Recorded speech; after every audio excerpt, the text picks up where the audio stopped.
Hello everyone, this is part 9 of What If Naruto Made the Ultimate Sacrifice, and I hope you guys enjoy this video and to like, to subscribe, to share, and check out the playlist, to see more comment down below. Now let's start the intro. They call me a god. They call me a god. They call me a god. Join my membership, the perks are great. It's in the description. Naruto stared bewildered at the body in the rubble. As the dust slowly cleared, revealing it completely, he shook his head as he realized a familiar occurrence with a certain Uchiha. In the decimated rock and earth lay the body of a blue-haired female with the cloak of an Akatsuki. A clapping sound resonated throughout the valley, garnering the attention of the Jinchuriki to the location of its source. Naruto followed the sound to the humongous waterfall where the two statues were carved facing each other. On the head of the statue opposite the Shodaime, stood the leader of the Akatsuki with a smirk across his face. Naruto sighed before making his way onto the river to get a better view of the criminal. So, your partners are just sacrifices for you. The leader of the notorious organization folded his arms before replying, everyone's existence serves a purpose, she fulfilled hers. The Jinchuriki stopped in the middle of the river, his anger growing as he heard the words of the criminal. He looked directly at his enemy. This time, I'll make sure I kill you. His comment caused the S-ranked criminal to laugh. The laughter slowly died out as the leader fixed his crimson eyes on the leaf nin. That body of hers was only able to withstand half of my chakra, and with it I couldn't perform my strongest abilities. Naruto froze as he heard the criminal speak, since his previous fight hadn't been entirely easy. From what he could tell, he wasn't stronger by the clone that much, and if the leader was really twice as strong in his original form, then he was in trouble. He refused to let his wariness show as he gritted his teeth and spoke, I haven't shown the full extent of my abilities either, so don't be overconfident. The criminal displayed a serious demeanor as he responded, it has been a long time since I've been forced to go this far, you should be honored to experience this. The black circles in his crimson eyes began to swirl rapidly before slowly settling. Naruto's eyes widened as he looked into the crimson and black marks of the last thing he expected to encounter when facing the remaining Akatsuki, Sharingan. The leader unfolded his arms before pointing to his eyes, I only need these to keep up with your speed. He pointed to his head, this is what you will fear. Naruto raised an eyebrow at the peculiar remarks, not understanding exactly what he was talking about. He didn't have time to contemplate as the criminal launched himself from the spot on top of the statue's head straight towards him. Naruto braced himself as he realized the velocity at which his opponent was approaching. He brought up his arm up to the side of his head, blocking the fierce kick, the force of which made him stumble a few steps to the side. The leader didn't relent as he quickly turned, trying to land another kick to the other side of his head. Naruto rapidly brought both hands to the other side of his head, once again successfully blocking, but he was forced to move back due to the impact. He quickly grabbed the criminal's leg while he was in the air, but was surprised when the orange-haired male simultaneously turned upside down and drove a fist into his stomach. Naruto coughed out B as he was sent flying backwards and consequently letting go of his grip on the criminal's leg, leaving the leader to land softly on the water. The soaring blonde adjusted himself, landing on the river surface with his feet. He wiped the trickle of B from his mouth, looking at the expressionless face of the criminal. What happened? It's like he knew. Naruto shook himself out of his stupor as he charged at the still shinobi and began a combination of punches. He threw as many as he could, satisfied with the fact that it seemed their speed was on par with each other. As he saw an opening, he threw his fist at the criminal's head, but instead of connecting, the leader avoided it at the last second, ducking under it and placing one of his own in his ribs before following with an elbow to his face and finally a roundhouse kick, resulting in him rolling several feet across the water. Naruto regained his feet swiftly, producing 4 shadow clones to aid him. They all ran at the orange-haired male, throwing multiple combinations as the leader dodged and parried all of their attacks. He moved away from their fists and kicks at the last second before twisting and waiting for another of their attacks. Naruto tried to understand why the criminal could anticipate his attacks and move away from them at the last moment before they connected. As his mind was in haywire, he failed to recognize the criminal beginning his own O and swiftly getting rid of his clones. His eyes widened as he realized that he was about to get hit. He dodged under the incoming fist only to meet a hard knee into his face before the criminal moved around him and kicked him in his back, making his face meet the surface of the water with a resounding impact. The leader of the Akatsuki didn't stop his combination as he jumped into the air, spinning several times before coming down with an axe kick into the Jinchuriki's back. Naruto let out a muffled scream into the water as the pain flowed through his body. Out of instinct he twisted onto his front, rapidly forming seals, Suten Daibakufu no Jutsu. The water around Naruto exploded as it rose and charged at his enemy. The orange-haired criminal began to jump backwards swiftly, in order to avoid the large amount of oncoming water. As he created enough distance to give him a few seconds, he formed his own hand seals, Chingo Fukitsu. He blew out a wall of blazing fire as it rose to conceal him behind it. The large volume of water rushed into the wall of fire, causing it to sizzle in protest as the rest of the water rushed past the criminal's defense. Naruto flipped onto his feet as he saw the frenzied water calm and reveal the guarding fire concealing his opponent. He tightened his fist as the flames slowly evaporated into the air, showing the unharmed criminal. The Sharingan wielder grinned as he saw the displeased state of the Jinchuriki. Cheer up, you'll enjoy this next part, since you like to play with clones so much. Naruto prepared himself as fire began to flow off the body of his opponent before rushing to the valley walls. The mud from the walls slowly began to slide off and fuse with the flames as it split into four and the shapes began to form. Naruto's eyes widened as he saw the flickering flames develop limbs of fire and stand upright. He could see the faint outline of someone behind the raging fire, but the only visible evidence that they weren't completely made of the D element were the crimson eyes staring at him as well as the pairs of feet. The four creations of earth and fire jumped towards their creator as they stood by his side. The Sharingan wielder spoke menacingly, I call them the Ikijigoku. Naruto prepared himself as they charged at him. He began to dodge as they tried to punch him from various angles. Moving to the side of one of the clones, he avoided its punch, before promptly withdrawing a kunai and thrusting it in the space between his eyes. However, his attempt failed as he saw the kunai go through the fire as if there was no solid ani behind it. His momentary distraction resulted in him feeling a barrage of attacks from the remaining clones as the flames burnt him, but he quickly recovered before rolling underneath them and flipping to a distance. He panted as AC was open above his right eye, causing the B to flow down his face. His arms were burnt and scratched as the pain sent a tingling sensation inside his body. He looked at the four enemies before turning his head to the side and looking at their creator who was watching the show. What's going on? They're definitely solid, I can feel their punches, but why did my kunai go right through him like he was nothing? He turned back to the beings that now seemed to fit the names perfectly. They are solid, he said, clones, and I saw mud mix with that fire, which means they're manipulating their B behind that fire. He hoped he was right in his assumption as he produced four shadow clones of his own immediately, before turning to them and nodding. He held out both his hands as the air around them began to change, Suansha Heijin. The weapons of wind materialized into his hands and took shape in the form of two swords as he jumped backwards and his clones stood in front of him. The Ikijigoku began to run across the surface of the water, hastily causing it to splash. The shadow clones of Naruto concurrently performed hand seals before shouting, Suten Suiruden no Jutsu. Their techniques made four dragons of water rise out of the river before speeding to the attacking enemies and impacting against their B. Naruto waited to see what effect the water caused against the fire surrounding the creations of the Akatsuki leader. He gave a sigh of relief followed by a smirk as he saw a sign of brown mud behind the swirling dragons made of water.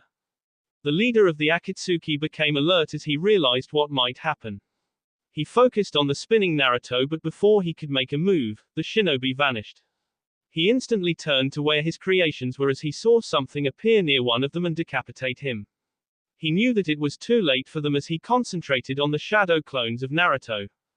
Naruto continued after his first decapitation as he reappeared next to the other three clones and twisted, sending out a sharp wind from his blades towards them. He smiled as he saw the wind see through them and leave the mud to fall into the water below. However, his smile disappeared when he heard the sounds his clones being dispelled, but not on his command, followed by a pain in his stomach as he saw the leader of the Akatsuki in front of him with his fist. The swords in his hand dematerialized due to the lack of concentration as Naruto grabbed the criminal's hand and pulled him upwards for a punch of his own. The orange-haired male avoided the attack at the last second before spinning and kicking his head. Naruto was swept off his feet at the force behind the kick as he felt another kick to his ribs, sending him forcefully into the water below. As the Jinchuriki recovered from the pain, he opened his eyes, drifting deeper into the river. He could see the figure of his opponent on the surface of the river. How is he doing that? It's like the blonde's thoughts flashed to when the Sharingan wielder pointed to his head, like he's reading my mind. He waits until I've made my decision on what to do, that's why he keeps dodging at the last second. He inwardly sighed as he only knew of one way that could possibly work against the criminal's frightening ability. He closed his eyes as he focused on creating a mental link with the demon inside of him. Kyuubi, are you there? He heard a growl in the depths of his mind as the mighty voice of the Kyuubi came to him. Fool, why do you disturb me? Naruto responded calmly, not wanting to infuriate the demon even more since he needed his cooperation. I need your help. He could feel the anger of the kitsune at his words. Pathetic weakling. Fight your own battles and don't come crawling to me as if I am at your every whim. Naruto shook his head. Kuso. I'm coming to you since you're the only one that can help. My mind is being invaded and I can't win at this rate. If I do, so do you, or have you forgotten? There was a silence in his head momentarily as the demon fox answered more coolly than before. Who is your opponent? Naruto turned in the water as he began to swim to the top, the leader of the Akatsuki. The proud demon responded, so the time has come. Naruto continued swimming as he reached the surface of the river. He assumed the demon was willing to help him as he didn't argue even though the mental link was still present. Naruto exited the water and stood on top looking at the Sharingan wielder. The leader of the Akatsuki stretched his neck. I expected you to recover far quicker, maybe I have overestimated you. Naruto smirked as he replied, don't worry about that, I just needed a way to block against your mind-reading abilities. He could see a disturbance within the eyes of the criminal at his comment. Hey, I think you underestimated me. The orange-haired criminal stared at the genin for a few moments. He is helping you. Naruto raised an eyebrow at his comment, but he was taken by surprise as he felt himself be pulled inside his mind instantly. He looked around to see that he was in the dark location of the Kyuubi as the cage towered in front of him. He rose to his feet as he stared at the criminal to his left. How? His question wasn't answered as the menacing chakra hidden behind the metal bars walked forwards to have his appearance seen. The Kyuubi's chakra flared ferociously as he stared at the orange-haired male next to Naruto. Your appearance has changed, but there is no mistaking that chakra, the chakra of the king of the underworld. The leader of the Akatsuki looked at the bars holding the demon at bay before resuming staring into his crimson eyes. It seems that the greatest of the tailed beasts can be controlled. Naruto looked at the two, speak knowing by their words that they had previously met each other. The Kyuubi had an immense look of anger within his crimson eyes. I am surprised you managed to survive those injuries, coward. This time you will die. The demon threw out his paw from within the cage as it flew towards the Sharingan wielder. The criminal raised his hand, stopping the attack inches from himself. Why do you try when you know that I have power over all Jinchuriki? The Kyuubi withdrew his large paw back into his cage. If you were so confident, you would have finished our battle instead of running away after I decimated your pet. The criminal laughed at the kitsune. I was given power over Jinchuriki, not Bayu. I merely made a tactical retreat. The demon spat out his words. For 50 years, pitiful and frail is all you are. Naruto was amazed as he heard the demon say the amount of time that had passed between the prior encounter. He observed the spiky-haired male who looked as if he was only 30. The leader of the Akatsuki ran a hand through his orange hair. You are the one who is pitiful, relying on a human for your survival. Rest assured your death is inevitable. Kyuubi bared his teeth as he looked down at the shinobi. You will fail, Uchiha Madara. Naruto was thrown out of his subconscious as he quickly regained awareness of his surroundings. He jumped to the side as Madara tried to hit him with his fist and returned with a punch of his own. Naruto smirked as he saw the criminal block his punch, knowing his mind-reading abilities were ineffective now. He increased in speed as he threw a flurry of punches at the Sharingan wielder. Madara dodged as much as he could before he was caught with one across his jaw, reeling him a little. Unfinished with his attack, he landed behind Madara and drove his elbow into his spine before grabbing his hair and pulling him backwards. Putting all his strength into his leg, he swiftly kicked him across the face, sending him flying across the river and into the valley wall. Naruto dashed across the river before jumping with his leg outstretched into the stomach of Madara. He spun in midair to land another kick to his face, but the criminal ducked underneath before ruthlessly driving his fist into Naruto's precious place. Naruto felt an immense amount of pain vibrate through every part of his body as Madara grabbed his arm and jumped towards the ground below. The blonde's eyes began to glaze as he didn't pay attention to what was happening. Madara tightened his grip on the Jinchuriki's left arm as he approached the ground. Putting forward his knee, he drove the arm of the disillusioned genin across his leg backwards. The sound of Naruto's arm breaking coincided with their impact on the hard ground below. Naruto let out a B scream as the new pain awakened him from his disturbed state. As quickly as he could, he swept the legs of the Uchiha from under him before flipping onto his feet and creating distance between the two. He panted, holding his arm as he felt the pain flow through his body. Grinding his teeth, he tried his hardest to not concentrate on the intense pain that he was feeling. Madara rose as he saw the weakened state of the Jinchuriki. The end is near, I believe. Naruto quickly thought of what to do next since he needed time to recover so that he could move properly. He bit his thumb as he shook his head. Not yet. His hand into the ground, he shouted, Kuchio's no jutsu. A large amount of smoke enveloped the area before slowly fading away to reveal an orange toad who stood over 30 feet. He wore a dark green vest, leaving his arms revealed as well as a sword strapped to his side. The toad had a pipe in his mouth as he pulled it away, coughing. Blowing out the rest of the smoke, he threw the large pipe into the water, resulting in a huge splash. Pops was right, maybe I should wait before taking on that habit. The large toad looked around before his eyes set themselves on his summoner. It's been nearly a year since you summoned me. What happened to all that stuff about me being your personal summon? Is that how you? He stopped speaking as he realized the state the blonde was in. Naruto grinned. It's good to see you too, Gamakichi. The growing toad adopted a serious demeanor before he turned to face Madara. It is dishonorable for a summon to face a human. Naruto jumped onto the head of his friend as he continued to look into the crimson eyes of the Uchiha. But you'll pay for hurting the kid. Madara raised an eyebrow at the threat from the orange toad. Do you believe that I don't have a summon of my own? Not giving them time to answer, he bit his thumb before it into the ground as another burst of smoke engulfed the area, blinding their view. A shriek filled the valley, echoing throughout it as Naruto grabbed his ears.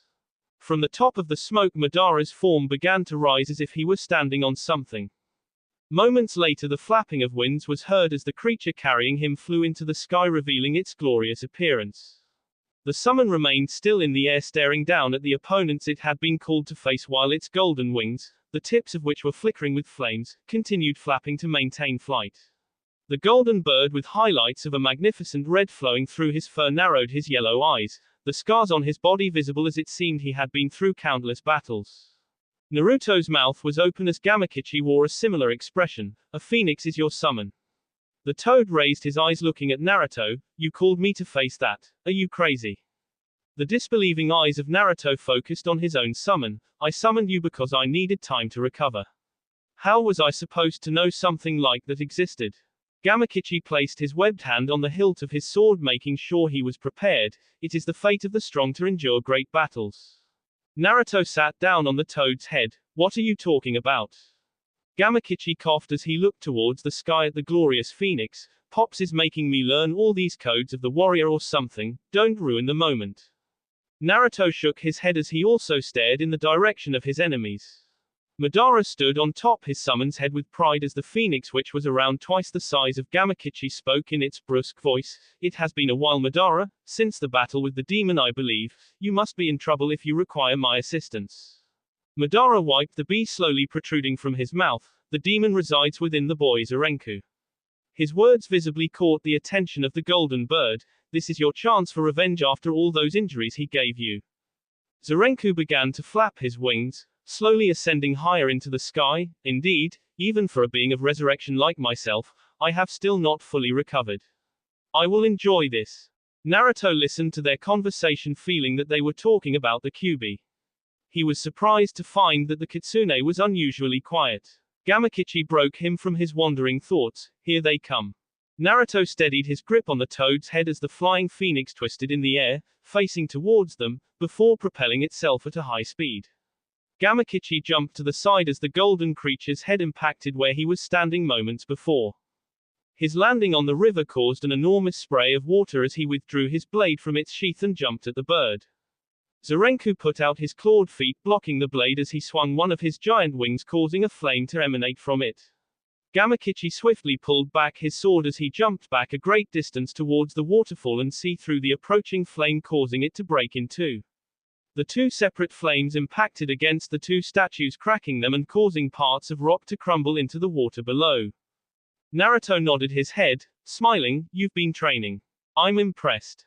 Gamakichi didn't reply as he leapt into the air, avoiding the balls of fire shot at him from Zerenku's mouth. He pulled up his blade as he descended towards the golden bird, downwards in order to rip him in two. Zerenku opened its beak, catching the blade in between it. Naruto was taken aback as he held his broken arm whilst Gamakichi began to apply force to rip the blade right through the golden bird. As the two powers were at a stalemate, the toad took a breath before shouting, "Juyu Chikemuri." He shot large amounts of oil from his mouth, covering the bird and his summoner with the thick substance. The golden bird began to flap his wings, taking sanctuary in the air as the liquid blinded him and left his golden fur covered with taints of black. Gamakichi jumped into the air, reaching the height of the legendary bird. Now, kid. Naruto formed one-handed seals before putting his hand in front of his mouth. Kaiten Gokaku no Jutsu. The fireball shot from his mouth crashed into the bird, engulfing it in flames as it ignited the oil.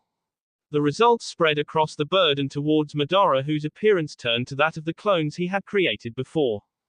Gamakichi landed on the statue of the Shodaime, causing it to break and fall towards the opposite structure. The toad quickly jumped from his position to the river below more calmly. You set a bird of fire on fire, that's not going to help. Naruto looked down at the toad. What else was I supposed to do? Fire is best with oil. An angry scream filled the air as the now on fire Madara jumped off the phoenix to the river below, his descent increasing in speed before he plummeted into the water. Naruto smirked. Hey, it did help. The conversing companions stopped as the Zerenku regained control of the flames and ascended higher into the sky. Fools. You will pay for this mockery. Gamakichi looked at the water below before at the flying phoenix. This is the only chance we have to end this. I'm not sure if that creep is dead yet, but I don't think I've got much else I can do. Naruto nodded, acknowledging his statement as he began to think of a plan. Zerenku opened its beak as flames began to flow out of his mouth, slowly taking shape. Gamakichi readied his sword. Hurry up, I don't want to become a barbecued toad, that's a delicacy in some places. Naruto rose to his feet as the pain in his lower area had mostly subsided. Kage Bunshin no Jutsu. 4 clones popped up next to him as the Jinchuriki withdrew 4 special kunai from his pouch. He looked at the only remaining one before throwing the kunai at his clones. The feet and the wings, that is your target. He held out his right hand as the wind formed around it, resulting in another blade. Gamakichi, I need you to get us closer. They won't be able to throw the kunai that far. The toad nodded as he jumped to the top of the valley walls before taking another gigantic leap towards the golden bird in the sky. Zerenku let the last of the flames escape his mouth, joining the developing ball of fire, which was now colossal in size. Chushinsei. He shot the gigantic orb, which was now near the bulk of Gamakichi, towards the approaching shinobi and summon. Naruto looked towards the orange toad as he saw the attack. Gamakichi raised his sword so that it protected his face. Don't worry. He nodded as his clones pulled back the kunai, throwing them at their respective targets as the ball of fire neared them. Naruto felt the pull on himself before he vanished. The last thing he saw of Gamakichi was the scorching orb engulfing him. Zerenku's eyes lightened up as he saw the ball of flames connect, but almost simultaneously, he saw flashes of yellow signaling the E of the Hiraishin no Jutsu. The legendary creature felt his wings being ripped from his body and his feet in two. He let out a shrill cry as Naruto finished his attack and began falling to the river below. The severed limbs of the phoenix turned into ash as the rest of his body disappeared, leaving a strenuous amount of smoke behind. Naruto continued his descent from high in the air as he looked towards the ground and heard another popping sound. Gamakichi. The attack by the phoenix, however, crashed into the river below, exploding in all directions as the water flew into the sky and the atmosphere was covered in a mixture of falling water and fire. Naruto didn't have time to admire the amazing sight as Madara flew past him before grabbing his hair. His cloak was torn and ragged, and he was also hurting with various burn marks across the visible parts of his skin. Naruto drew a kunai from his pouch before attempting to drive it into the criminal's head. The Uchiha saw the attack coming as he punched Naruto's left arm, making him lose concentration of his aim. Naruto pulled out the special three-pronged kunai before shoving it in his mouth to have something to bite down on, due to the pain. Madara moved behind the Jinchuriki as they continued falling before disconnecting the pouch tied to his leg and kicking it to the valley walls. Naruto turned around facing his enemy before placing a ferocious kick in his stomach and then another to his chin. Naruto bit down on the kunai in his mouth, trying to ignore the building pain in his arm as he saw the plugs thrown into the river and showing the holes behind them. The Jinchuriki looked on curiously at the abnormal sight. Madara's eyes began to change shape as the black swirls of the Sharingan began to unite with each other, revealing a whole new pattern. To obtain this technique, the user is forced to endure great pain because, when you eat it for the first time, it is forced out. As he said this, he pointed at the holes at the side of his nose and under his eyes. Due to being distracted, Naruto never saw two clones grab him from each side. The kunai in his mouth hushed his pain scream as one of the clones put a lot of pressure on his broken arm. Madara smirked as lighting began to emanate from the holes on his face as well as from his crimson eyes. Susanoo. A blast of lighting flashed from him as it rapidly approached Naruto. The Jinchuriki looked on in fright as he saw the incoming attack. He bit down onto his kunai hardly before pulling his left arm inwards to bring the clone towards himself. He vanished from his position seconds before Madara's attack connected and destroyed the remnants of the statues of the legends of Konoha. The ensuing rubble spread in all directions, falling everywhere. Naruto landed at the top of the valley walls as he saw the chaos caused by the attack of the Uchiha. He ignored the pain as he saw that the Sharingan wielder hadn't noticed his failed attack. Knowing this was his only chance, he forced his left arm upwards and began to form seals with both his hands. Finishing, he threw out his right hand in the direction of the leader of the Akatsuki, Yashikachu. The orange-haired criminal's ears twitched as he heard the shout of the Jinchuriki, but it was too late as the air around him instantly changed and began to whirl around his position. He looked around himself as the wind connected, leaving him with no view past it. He was in a perfect spherical shape as the wind began to spin relentlessly and pulling him into the sides of the sphere. To add to the already devastating effect, the tormenting wind pulled up the water along with it as it felt he was being drowned at the same time. Naruto smiled as he began to constrict his hand, and the large sphere he had created also responded by tightening itself. I said that you would regret sending the other two away. He prepared to close his hand completely in order to make the spherical shape of wind implode. Due to his drowsiness and diminished chakra, he failed to recognize another presence slowly reveal itself from the ground behind him. The Jinchuriki opened his hand completely before preparing to close it into a fist. However, an excruciating pain flowed through his spine as he felt something implanted deeply into his neck. Losing his concentration, he fell onto his knees as his technique began to fade. The last thing he saw before drifting into unconsciousness was the sight of yellow eyes looking down at him with a green structure surrounding the figure. Zetsu looked towards the calming sphere of wind and water in the valley as it faded to reveal the body of the leader of the Akatsuki. Madara coughed up as his clothes were torn and he had several lacerations across his skin. He struggled to get onto his feet on the water as he looked upwards to where the green-haired Akatsuki was present. You've subdued him. Zetsu nodded as he spoke. His strength is great, though I find it hard to believe he was such a problem for you. Madara shakily began to walk, stretching his neck. He wouldn't have been, if it wasn't for the Kyuubi preventing my genjutsu and mind-reading abilities. He made his way to where Naruto was, surveying the carnage their battle caused. The rain of water began to slow down but continued nonetheless. The surrounding valley walls looked disfigured as the waterfall seemed plain and the statues were destroyed, leaving their scattered parts floating in the river. Let's go, Zetsu. Zetsu nodded as he picked up Naruto and made his way towards the leader of the Akatsuki. Madara gazed at the river below as the head of the Shodime's carved figure floated in the water, bringing back memories of his previous battle at this location. Please, Madara, I beg of you, let him go. The Uchiha closed his eyes before speaking. You were always a fool, Shodime. Sasuke was seated on his bed, deep in thought over what had transpired. His room was shrouded in darkness as the only source of light was the moonlight entering through his window. The Uchiha had visited Naruto's apartment earlier during the day as he wanted to talk with the Jinchuriki. However, as he saw Neji take off with Jiraiya in his arms, he knew that something was wrong. Entering his friend's small abode, he realized from the scattered clothes and open compartments that he was no longer present in the village of Konoha. He had spent the rest of the day in his room in contemplation over what to do. His punishment required him to stay within the boundaries of the village at all costs, and the price for transgressing was great. He looked to the side at the newly taken picture he had with his team after the battle with Orochimaru. He rose from his bed and walked towards it as he stared at occupants of it. He let out a sigh as he remembered the day it was taken.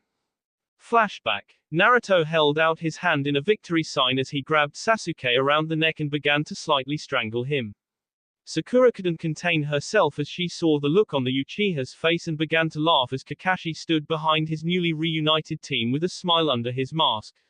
A white flash later, Sasuke took Naruto's arm off from around him and began to rub his neck. "What's wrong with you, Dobe?"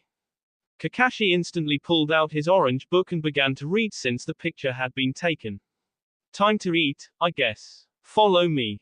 Sakura stopped her laughter at the antics of her teammates as she saw Kakashi read the familiar book. She ran to catch up with the shinobi. "You said you wouldn't read that book today." Kakashi scratched his head before turning a page in the adult novel. "I did." "Why are you lying, Sakura?" Sakura raised an eyebrow at the accusation before having a small outburst. "I'm not lying." She held up her fist as she followed the Junin, Shanaro. "How dare you?" Sasuke put his hands in his pockets as he saw the forms of his teammates disappearing and began to walk in the direction. "Sasuke." The Uchiha stopped and turned around when he heard the voice of the Jinchuriki. "What is it?" Naruto scratched the back of his head, giving an awkward laugh before he put a hand in his pocket and retrieved a forehead protector. His actions caught the interest of the Sharingan wielder as he wondered what he was doing. The Uzumaki walked up to his friend and gave him the forehead protector. "That day, you could have killed me, but you didn't." Sasuke looked at the forehead protector and the line running through the middle of it, which was created by the blonde in front of him. Naruto walked past him. "It's a symbol of our friendship, and a reminder of your past." He gave a small laugh. "Welcome home." He began to run in the direction of Sakura and Kakashi before yelling back, "Hurry up, don't expect us to wait all day for you." Sasuke gave a small smile and pocketed the gift before turning to walk after the rest of his teammates.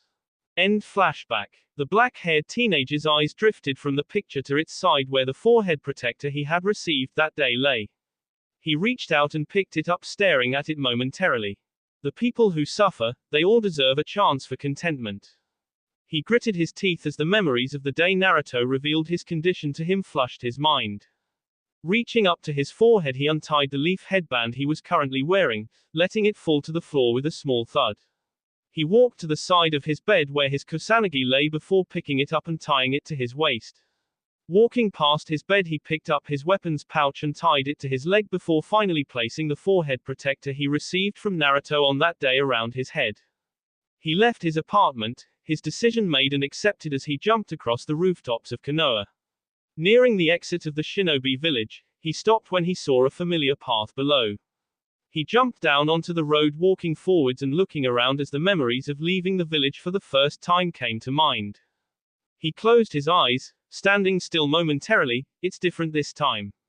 He opened his eyes to take off but froze when he felt a presence behind him. "Sasuke," the calm voice made the Uchiha straighten. Sasuke remained silent for a few moments before speaking. "What do you want?" The white-haired Junin looked towards the ground. "If you leave now, they won't be lenient on you when you return." Sasuke looked up at the stars, not answering as the masked man continued. "The Sharingan is important, but not as much as this village's honor. They'll kill you." Sasuke closed his eyes, inhaling the fresh air, not letting the words of the Junin faze him. "You've got another chance, a new beginning, make the most of it." He opened his eyes as he remembered the words of the Jinchuriki. He shook his head as he took a few steps forward before answering, "Then let them." He turned to face the ex-Anbu. "Don't get in my way." Kakashi gave a smile behind his small mask. "I just needed to make sure." Sasuke raised an eyebrow at the comment. "If you understand, let's go." Sasuke nodded as the two shinobi took off, leaving the village of Konoha in search of their friend. Naruto opened his eyes blearily as he felt the person carrying him come to a halt. A few moments later he was thrown as he landed on the hard floor, causing the dust to rise. He coughed as he felt a shot of pain run through his broken arm and bruised body. He focused his vision as he struggled to sit up, coming into contact with the yellow eyes of the criminal standing a few feet away from him. You have awakened. Zetsu continued to stare at the shocked Jinchuriki with an expressionless visage.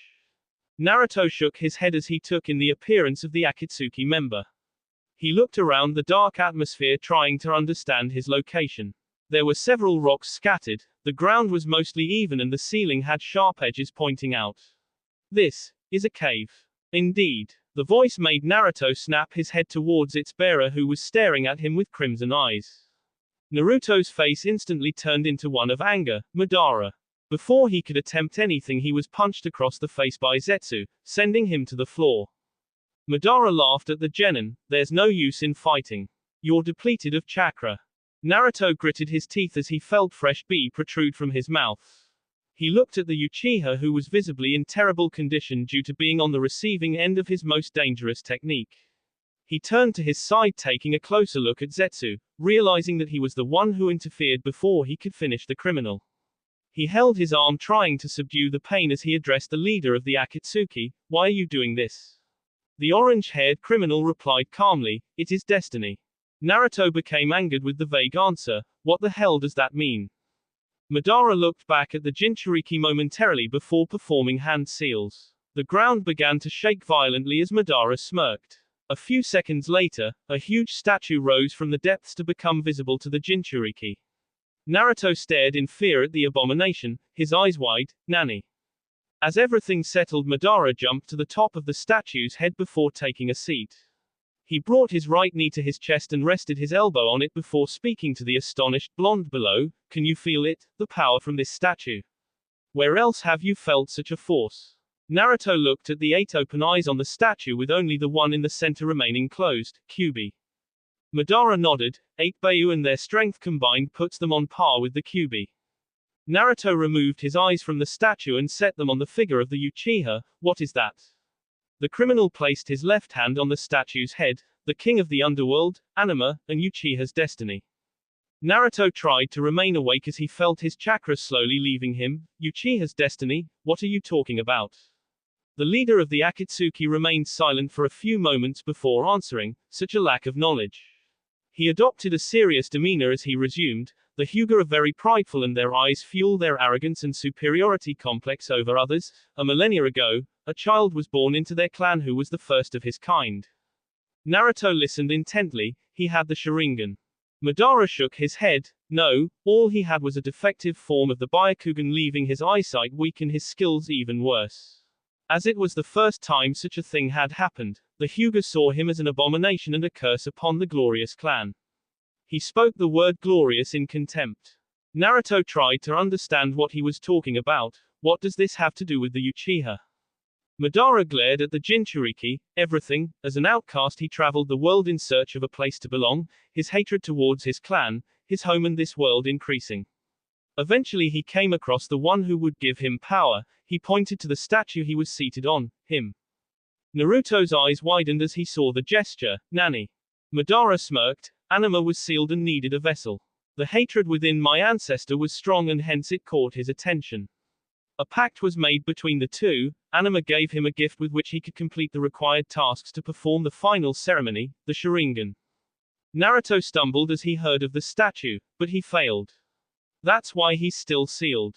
Madara closed his eyes, continuing, there were 2 powers bestowed upon him by Anima, the power to suppress Bijus when they are within a vessel using his chakra and the Sharingan. The hate within him made him worthy of receiving Anima's chakra, however, in order to perform the final ceremony.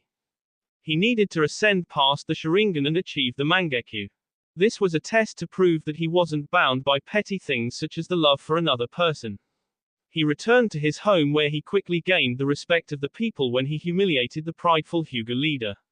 Eventually he fell in love and had a child. The time arrived when he had to prove himself by them and taking the next step, but his love for acquiring something which he longed for from the beginning stopped him, the feeling of belonging. Naruto smiled, he made the right choice. Madara began to laugh, he delayed the inevitable, he was bound by an oath and such a thing is not easily broken. As time went on many would come that would try to accomplish what he couldn't but they would all fail. Either they would die by the hands of the Beiyu they tried to capture, or they would stop themselves from gaining the Mangekyo. Soon enough, the history of the Uchiha and their birth was forgotten. Naruto contemplated over what he had been told. Then how do you know all this? Madara opened his eyes, staring directly into the sapphire orbs of the leaf nin, thanks to a certain Jinchuriki, Uzumaki Yasuo. Sasuke and Kakashi stared in awe at the sight in front of them. The black-haired teenager walked to the end of the valley walls as he looked at the devastated state of the environment.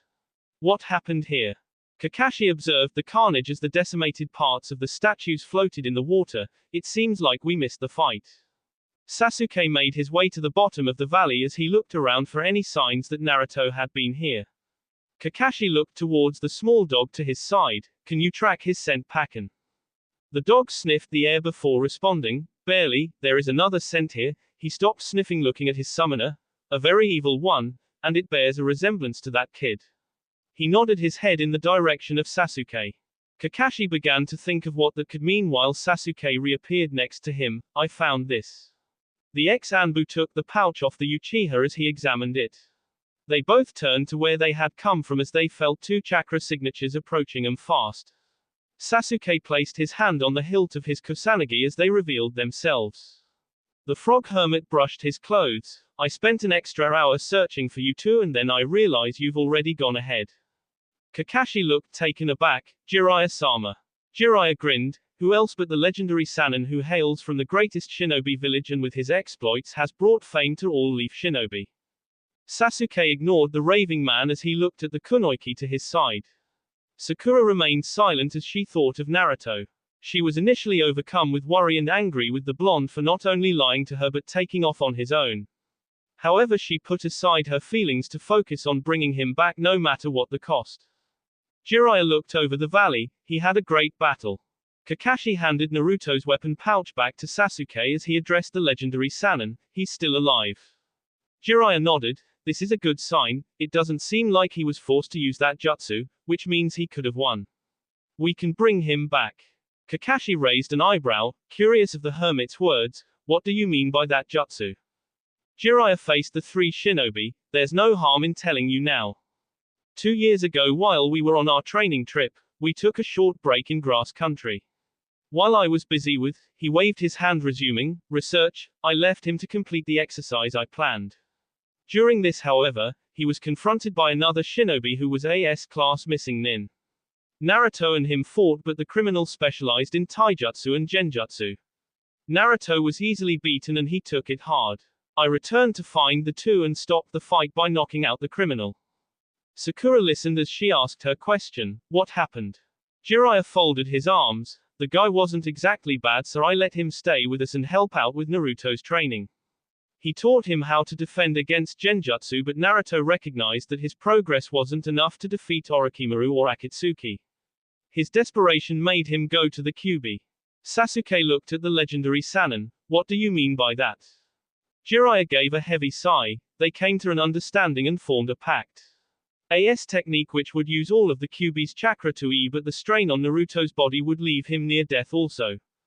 Kakashi scratched his head. Kyuubi agreed to this. It doesn't sound like something a demon would do, giving up his own life. The author of the Ika series nodded. I found it strange as did Tsunade. I believe he knows something about what's going on. What matters is that Naruto didn't do it, so he's still alive. Sasuke turned to take off. We shouldn't be wasting time, we need to go. Pakken ran in the right direction as Jiraiya spoke for the final time. Don't let your worry overcome you, focus on the task at hand. I still have an ace up my sleeve as well. Naruto froze as he heard the name, Uzumaki. Madara sighed. Of course you wouldn't know. Itachi informed me of how they stopped teaching the history of Konoha with your birth. Naruto listened to the Uchiha, desperately wanting his next question to be answered. Who was this Uzumaki Yasuo?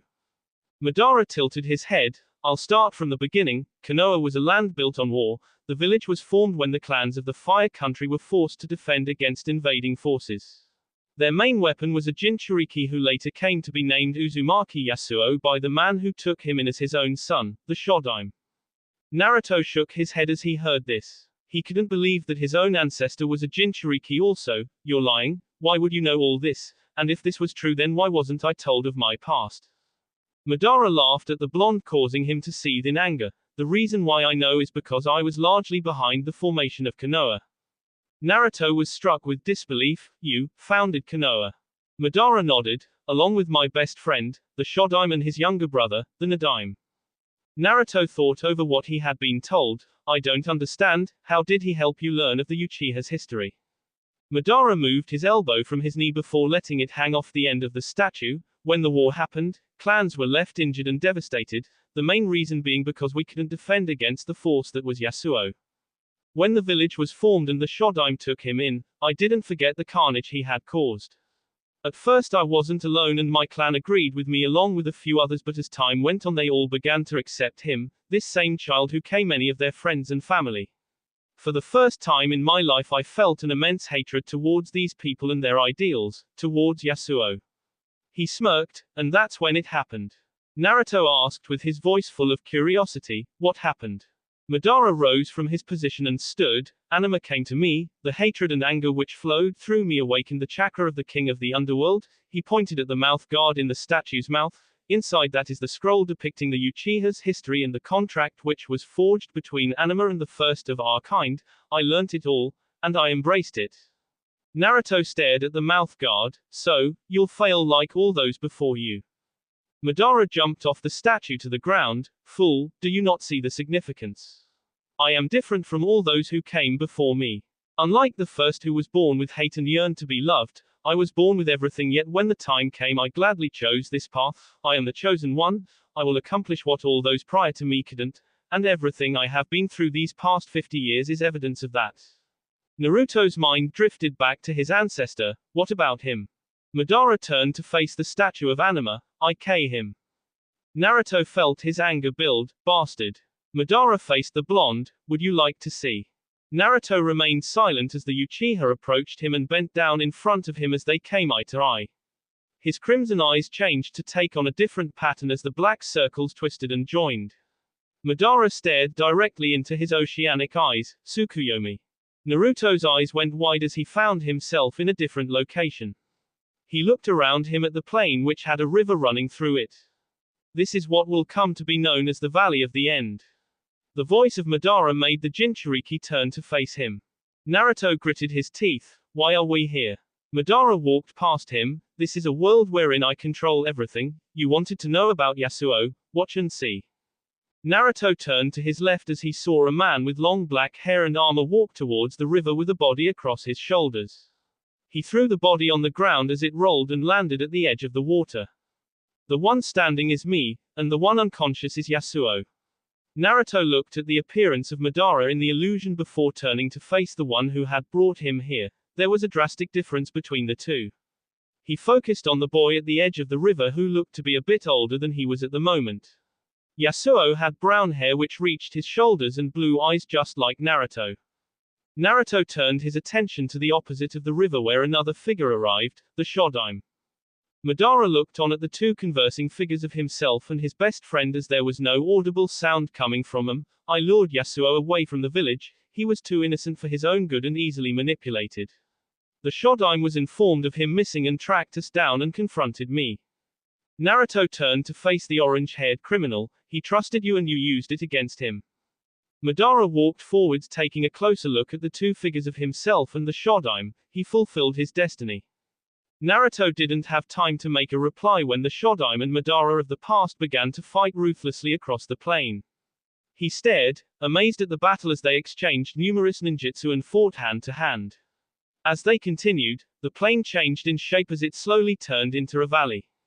His love for the boy was his downfall. As Madara said this, his past form quickly grabbed the unconscious form of Yasuo and held it threateningly. The Shodaime stopped his assault as he got on his knees. Madara smirked as he saw this and looked towards Naruto. I'll let you hear this part, it was amusing. Naruto diverted his attention directly to the Shodaime as he heard him speak. Please Madara, I beg of you, let him go. The past form of Madara threw the still figure of Yasuo into the valley before EA fire jutsu towards him. The Shodaime jumped from his position grabbing hold of his precious person and hence avoiding the incoming attack. However, The distraction gave Madara the opportunity to appear behind his greatest rival and utter the last words he would hear, "You were always a fool, Shodaime." Naruto's eyes went wide as in the next instant he saw the Shodaime be on the receiving end of a kunai through his back and throat which nearly decapitated him completely. He saw the BC of the Shodaime fall to the valley below as Madara quickly adjusted himself, grabbing Yasuo and landing safely. The orange-haired criminal walked past him as he spoke, "That was how I obtained the Mangekyo." Naruto looked on in shock as his insides ached before the scenery changed completely to that of a shadowy ambience where he stood a few feet away from the king of the underworld statue. Madara stood next to him. "I brought Yasuo for his judgment here." Naruto looked towards the base of the mighty statue where Madara had Yasuo gripped by his throat and was staring directly into his eyes. All of a sudden a terrified and pained scream filled the air as Yasuo struggled in the grip of the Uchiha. Madara laughed as he saw his past. "I made him witness the death of the man he called a father," repeatedly.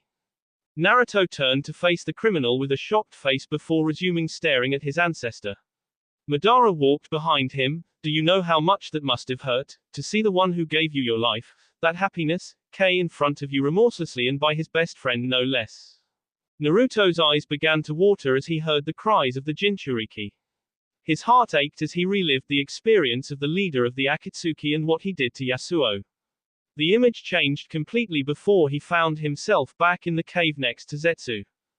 Madara looked at the tear marks adorning his cheeks before rising and walking towards the towering statue. "After I psychologically destroyed him, I did the extraction process and then returned to Konoha with the body of the Shodaime. Considering whom I was, it was easy to convince them that Yasuo had him. I never stayed long. I left a legacy behind just in case I was to fail and wrote the history of the Uchiha in a scroll before leaving Konoha to complete my quest." Naruto looked at the ground, the screams of Yasuo fresh in his mind. "You failed." Madara closed his eyes. "Yasuo housed the Hachibi, that left 8 other Beiyu for me to capture as quickly as possible, since after the first sealing anima can only hold the power for a year. In that time you can awaken him before he is complete or the Beiyu will be set free and you have to start again." The Uchiha opened his eyes as he stared at the statue. "It is a test of strength. I captured all of them except the Kyuubi. For my ambition I can't have anything standing in my way. Like I told you before, 8 of them combined makes them as strong as Kyuubi, so without him I would always have a weakness." Naruto glanced to his side to find Zetsu with his eyes fixed on him. "You lost." Madara folded his arms. "I found him and we fought. I was foolish for thinking I could take out the greatest of the tailed beasts. The battle left me on the verge of death with 2 of my limbs missing. I escaped to a small village where I was treated for a year before I was feeling well. By this time, all my previous efforts didn't matter since the Bijuas I captured had all been released and some of them had already been sealed by other villages like the Ichibi. In my state, I was incapable of anything, so I delved into the science of the anatomy. I needed to acquire a new body, and after 30 years of tiring research, when I was nearing the end of my life, I finally figured out a way to move my soul from container to container." Naruto recognized the familiar thinking. "You're like him, Orochimaru." Madara turned to face him grinning. "I've been doing it since I got this body from a prodigy in Kumogakure and I've had it for 15 years now. Of course leaving my original body had its disadvantages since I can't use the Sharingan as often." The Uchiha resumed. "When I transferred my soul to a new container, I wasn't able to start hunting the Beiyu due to the fact that a war had started. This time around, I decided I would get help, so I formed Akatsuki. I had a total of 5 members before the war ended and the Yellow Flash became a name known to all across the shinobi world. What intrigued me was the fact that he was a master of seals. The departure of Orochimaru from Konoha also reached my ears. I knew this was an opportunity I couldn't miss. His ambitions for immortality could easily be granted by me, so I offered him a deal. In return for joining me and completing a certain task involving Kyuubi, I'd help him climb the final step in achieving immortality." Naruto's eyes widened. "You made him attack Konoha." Madara glared at the blonde. "Partly, Kyuubi is a proud demon and doesn't like to see a battle go unresolved. Sasori and Orochimaru merely confronted him and made him chase them to Konoha. Once there, the demon probably let loose his thirst for destruction. I waited to see whether the Yondaime would be capable of sealing him, since I have power over all Jinchuriki and Kyuubi being sealed would guarantee the success of my plans. Naruto looked towards the ground as he heard all the information from the Uchiha. He was sealed, in me. Madara took on a contemplative look. That is what I don't understand. Sarutobi wasn't the Hokage at the time, so the decision for who would bear the burden would fall in the hands of the Yondaime. I wonder why he chose you. He laughed. It's ironic it ended up being another Uzumaki, though I thought your B would have D out quicker. Naruto grinded his teeth as the anger built within him. What does it matter, bastard? It's all your fault. Madara smirked as he saw the pained Jinchuriki. Stop crying, this is your destiny. When you were chosen as the container of the Kyuubi, your fate was sealed. Naruto looked up as he shouted, I control my own destiny. Madara ran a hand through his orange hair. I have controlled your destiny and many others. You would have been taken at birth if it weren't for the complications created by the seal used on you. The contract with the death god prevented me from trying an extraction process, so I had two choices. Either KU and hope that the Kyuubi would also D, or wait for the demon to weaken the seal in hopes of escaping. It's a good thing I chose the latter, since the seal has weakened enough for me to perform an extraction. Six tails I believe can break through according to what Zetsu saw. That means the seal has only a third of its original strength remaining. Naruto's mouth was open as he heard the analysis by the Sharingan wielder. How? Madara shook his head at the idiocy of the genin. I told you how important the Kyuubi is to my plan. Do you think I wouldn't be kept informed of the progress you were making? Naruto remained silent as everything sunk in. His mind drifted to the thoughts of Itachi. You said it was an Uchiha's destiny, then what about Sasuke's brother? Why did you let another join you? Zetsu spoke for his leader. I was the one who found Itachi on one of his missions. Out of our group, I am the only one who knows the true Idinian abilities of our leader. When I saw that the young boy possessed the Sharingan, I thought Madara-sama would be interested. Madara laughed, and I was, especially when I saw he had already awakened the chakra of the king of the underworld. I was even more surprised when I found out he was my descendant. With the Kyuubi sealed and me gaining immortality, there was no longer a need for the Uchihas to exist. I took in Itachi and trained him in the use of his Sharingan. Eventually I told him the secrets of the Uchiha and how to obtain the Mangekyo. His hatred for his clan was good enough for him to wipe them out. He swore allegiance to me and I accepted. Not everything has gone smoothly though. Orochimaru, discovering the secrets of the Sharingan, planned to take over Itachi. Unfortunately for him, he wasn't strong enough and was forced to run from Akatsuki, or he would have faced death. Zetsu kept an expressionless face as he spoke. He wasn't the only one that couldn't be trusted though. Madara nodded. When Kisame informed me of the encounter with Itachi's younger brother, I knew that his plans weren't simply to help me achieve my goals, but maybe to try and become the container for Anima himself. However, his skills paled compared to mine, hence he left his brother alive so he could test himself against another Mangekyo user before he confronted me. Zetsu looked at Naruto. When you fought against the younger Uchiha at the Valley of the End, I was there. If he had KU, I would have K him. He let you live and didn't obtain the Mangekyo, so there was no need to K him. Madara laughed maniacally. Do you see what happened to those who dared oppose me? Itachi and Orochimaru are now both D and I am still alive, weeks away from completing what took me 50 years to prepare. These people, their children compared to me, I have been alive for over 100 years and gathered vast amounts of knowledge and gone through hell to get to where I am. Nothing will stop me from achieving my destiny. The hard shot of failure ran through Naruto as he heard the Uchiha. He spoke in a defeated voice. What do you plan to do? Madara sighed. The world is changing. There are few who are true shinobi. These ideals of forgiveness and mercy have made them weak. With the power of Anima, I am going to destroy these pathetic civilizations and begin anew with my own, and it will all begin in this city. He turned to address Zetsu. Throw him in a cell. I need to recover. Tomorrow, we'll begin the extraction. Be prepared. With only 4 of us, it will take over 14 days. Zetsu moved towards Naruto, grabbing him by his broken arm and causing him to cry out in pain. What about Deidara and Tobi? Madara looked at the statue. I need them for the extraction. They won't be able to stop once it's begun anyway, so I'll K them right after. Zetsu nodded, acknowledging his plans. I understand. Unbeknownst to Naruto, he wasn't the only who was shocked by the plans of the leader of Akatsuki.